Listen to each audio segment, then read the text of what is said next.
చీకటి గదిలోని బొమ్మ. ఒక చిన్న గ్రామంలో అను అనే 8 ఏళ్ల అమ్మాయి వేసవి సెలవులలో తన తాతగారి ఇంటికి వెళ్ళింది.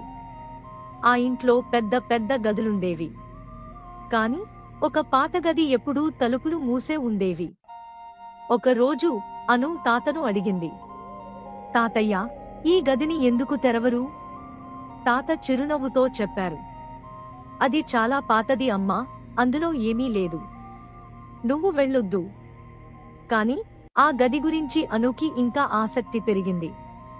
రహస్య గది.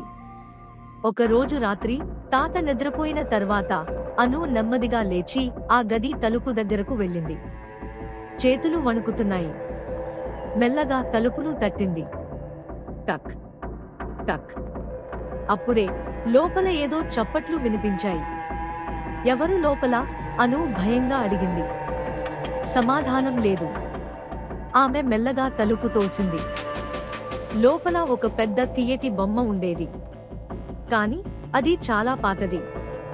అను దగ్గరికి వెళ్లి చూస్తే అది చిరునవ్వు చిందించింది. ఆమె కాళ్ళు వణికిపోయాయి. తడబడుతూ వెనక్కి వెళ్ళింది. కాని బొమ్మ తనంతటా తానే కదులుతున్నట్టుగా అనిపించింది. అమ్మా! అను భయంతో కేకలు వేసింది. నిజం ఏమిటి? తాత పరిగెత్తుకుంటూ వచ్చి గదిని చూసి నవ్వారు. అమ్మా, ఇది భయపడే బొమ్మ కాదు. ఇది ఒక ప్రత్యేకమైన ఆట బొమ్మ. ఇది వెలుతురులో రంగు మారుతుంది. అందుకే నువ్వు అలా అనుకున్నావు. అను కొంచెం సిగ్గుగా నవ్వుకుంది. అప్పటినుంచి